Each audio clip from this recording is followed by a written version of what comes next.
मैं दिव्या कुमारी कक्षा 9वीं से आपके सामने हमारे देश की हाल ही में चल रहे लद्दाख के घटना प्रदर्शन पर कुछ प्रकाश डालना चाहती हूँ। मैं ये अपनी सहपाठी त्रिशा के साथ करना चाहती हूँ। मैं त्रिशा कक्षा 9वीं से हाल ही में चल रहे लद्दाख पे कुछ अपने विचार रखना चाहती हूँ। देशवासियों को अपने विद्यालय के यूट्यूब चैनल के माध्यम से बताना चाहती हूँ। जैसा कि आप जानते हैं 2 महीने से हमारे केंद्र शासित प्रदेश लद्दाख में धरना प्रदर्शन हो रहे हैं। वहाँ की 30,000 आबादी धरना पर बैठी हुई है। 30,000 आबादी आम संख्या नहीं, लद्दाख की 10% आबादी है। 6 मार्च को जब भारत सरकार से इस बारे में बात की गई तो सरकार का इस पर कोई जवाब नहीं। तब एक शिक्षक सोशल एक्टिविस्ट सोनम वांगचुक ने ये कहा कि I am going to an indefinite past until our voice are heard, until government pays any attention to Ladakh। जैसा कि हम जानते हैं यह एक बहुत बड़ी बात है, पर इस पर न सरकार को जवाब दे रही है और न ही न्यूज़ चैनल का इस पर कोई ध्यान है। जबकि ये लद्दाख की बात नहीं है। बहुत सारे राज्यों में ऐसा हो रहा है। मणिपुर, हसदेव, चंडीगढ़, छत्तीसगढ़ में ऐसा बहुत बार हो चुका है। सोनम वांगचुक एक सोशल एक्टिविस्ट, एक educator and a famous innovator. जैसा कि हम जानते हैं उनका जन्म 1966 में हुआ था। उन्होंने लद्दाख के लिए बहुत कुछ किया है और आज इस परिस्थिति को देखते हुए उन्होंने धरना प्रदर्शन का सुझाव किया। उनको बहुत सारे अवार्ड्स मिल चुके हैं। The Green Teacher Award, Mahavir Chakra awards जैसे कि Ramon Magsaysay award in 2018, UNESCO chair earthen architecture by Greater France in 2014 and the Green Teacher Award by Century Asia in 2004। अब हम लोग मुख्य मुद्दे पर आते हैं और जानते हैं कि उनकी समस्या और उनकी मांग क्या है। की समस्या बहुत सारी है, लेकिन सबसे महत्वपूर्ण समस्या यह है कि लद्दाख के प्रजातंत्र अधिकार लद्दाख के लोगों को नहीं मिल रही है। मैं आगे की समस्याएं जानने के लिए अपने सहपाठियों को यहाँ आमंत्रित करना चाहूँगी। मैं साक्षी कक्षा 9वीं की छात्रा। लद्दाख के लोगों का मांग है कि उन्हें 6 शेड्यूल में शामिल किया जाए। शेड्यूल के हिसाब से यह होता है कि आदिवासी लोगों को उनका खुद का सरकार चुनने का हक मिलता है। 6th schedule provides autonomous councils of elected representatives, small parliaments of indigenous tribal people, where they can decide how these mountains should be managed. These are people from here, from this Mars or moon that I was speaking.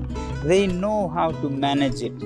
They always think of next generations, not just for today. Whereas right now we are governed like a colony by a bureaucrat or a lieutenant governor who comes here for just 3 or 4 years and goes back. So without understanding this place they come, and sure they'll make many mistakes, and we'll be there to bear the consequences. This is when it is the best of persons who come. They'll make mistakes. The worst ones will sell off these places to corporates and industries who are waiting like hawks on the fence line to see whether Ladakh is protected or open. मैं अदिति कक्षा 9वीं से आपका स्वागत करती हूँ। चलिए इस मुद्दे के बारे में आगे बात करते हैं। लद्दाख के लोगों की मांग है कि उनका भी एक लेजिस्लेटिव असेंबली हो जिसके माध्यम से वो अपनी बातों को, अपने मांगे को केंद्र तक पहुँचा सके। अब मैं इस मुद्दे पर बात करने के लिए अपने सहपाठी रिया और सृष्टि को बुलाना चाहूँगी। रिया और सृष्टि, आपका बहुत स्वागत है। इसकी साक्षी, आपका बहुत बहुत धन्यवाद हमें यहाँ बुलाने के लिए। सृष्टि कक्षा 9वीं की छात्रा हूँ। अब मैं आगे की समस्या बताना चाहता हूँ कि लोगों की यह मांग है कि उन्हें स्टेटहुड राइट मिले। नमस्ते, मैं रिया कुमारी कक्षा 9वीं की छात्रा हूँ। तो जैसा कि मैं बताना चाहती हूँ कि यह भी मांग है कि उन्हें सेपरेट पार्लियामेंट्री कंस्टिट्यूएंसी दी जाए कारगिल और लेह के लिए। जैसा कि आप जानते हैं 2019 में जब जम्मू कश्मीर और लद्दाख दोनों अलग हुए थे तो भाजपा सरकार ने अपने मैनिफेस्टो में यह कहा था कि वो लद्दाख को 6th शेड्यूल में ऐड करेंगे, लेकिन अभी तक उन्होंने अपना वादा पूरा नहीं किया। इस कारण लद्दाख के लोग अभी इस समस्या को लेकर नाखुश हैं, जिसके कारण वो सड़कों पर उतरकर धरना प्रदर्शन कर रहे हैं। अब मैं रूबी और जिया को आगे की समस्याओं का वर्णन करने के लिए बुलाना चाहूँगी। मैं रूबी कक्षा 9वीं की छात्रा।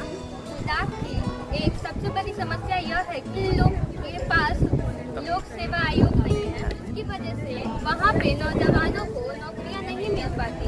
एक बड़ी समस्या है। मैं जिया राय कक्षा 9वीं छात्रा हूँ। इस समस्या के बारे में आगे बोल रही हूँ। वहाँ के लोगों की ये डिमांड है कि उन्हें MP और MLA चाहिए। MLA हैं। की वजह से वहाँ के लोग समस्याओं को केंद्र के पास नहीं भी पहुँचा पाते और उनका विकास नहीं हो पाता है। ऐसी ही समस्याओं से वो लोग जूझते रहते हैं। मैं ऋतिक कक्षा 9वीं से, जैसा कि मेरे सहपाठियों ने बताया, अपनी समस्याओं पे आगे बात करते हैं। लद्दाख के लोग चाहते हैं कि उनका नेचुरल रिसोर्सेज को ना पहुँचे। जानते हैं कि हमारे देश में बहुत तेज़ी से विकास हो रहा है, वजह से बहुत सारी जंगल और नेचुरल रिसोर्स को बर्बाद किया जा रहा है। लद्दाख के लोग नहीं चाहते कि उनका नेचुरल रिसोर्स बर्बाद हो, इंडस्ट्रियल एक्टिविटी वहाँ के वातावरण को नुकसान करे। जैसा कि मेरे बाकी सहपाठियों ने आपको समस्याओं के बारे में बताया, तो आइए इन्हें गहराई से जानते हैं और इसे समझते हैं। लद्दाख एक यूनियन टेरिटरी है और वहाँ की 97% पॉपुलेशन ट्राइब्स है। बस 2020 में धारा 370 रिमूव की गई थी, तब उससे लोगों को इससे कोई दिक्कत नहीं था। उनके सारे तंत्रिक अधिकार छीन लिए गए। इस समय लद्दाख के पास प्रजातांत्रिक अधिकार के मामले में कुछ नहीं बचा। लद्दाख में प्रजातांत्रिक अधिकार किसी के पास नहीं है। वहाँ पे सिर्फ एक MP और एक MLA है। 4 साल पहले बीजेपी ने अपने मैनिफेस्टो में बात डाली थी, आपको उनके सारे अधिकार दिए जाएंगे और उन्हें 6th शेड्यूल में ऐड किया जाएगा, पर बाद में इसका कोई जवाब नहीं मिला गवर्नमेंट की तरफ से। यह कोई पहला प्रोटेस्ट नहीं है। इससे पहले भी 2019 और 2020 में बहुत सारे प्रोटेस्ट हो चुके हैं, बट इसे गवर्नमेंट ने अनदेखा कर दिया है। यह डिमांड बीजेपी के द्वारा किया गया था, पर इस पर कोई एक्शन नहीं लिया गया। हम चाहते हैं कि इस पर जल्द से जल्द कोई एक्शन लिया जाए। कोई रिलीजन एंड पॉलिटिकल मूवमेंट नहीं है, ये लद्दाख को बचाने के लिए ही किया जा रहा है। लद्दाख के लोगों के अधिकारों को बचाने के लिए किया जा रहा है। संविधान सबके लिए है, तो इसका हक भी सबको मिलना चाहिए और इस पर हम सब ने अपने विचार प्रस्तुत किए। तथा मैं अपने विद्यालय प्रबंधन को धन्यवाद कहना चाहती हूँ कि हमें इतने बड़े स्तर पर बोलने का मौका मिला। विद्यालय के YouTube चैनल के माध्यम से हमारी ये बात आप लोगों तक पहुँचे। हम ये चाहते हैं कि आप सभी अपने सोशल मीडिया अकाउंट इस वीडियो को ज़्यादा से ज़्यादा शेयर करें, ज़्यादा से ज़्यादा लोग जागरूक हो और लद्दाख के बारे में जानें। #We stand with you Ladakh. Come on guys! तो चलिए हम सभी देशवासी इस मुहिम में शामिल होते हैं और इस मुद्दे को जन जन तक पहुंचाते हैं और हम सभी मिलकर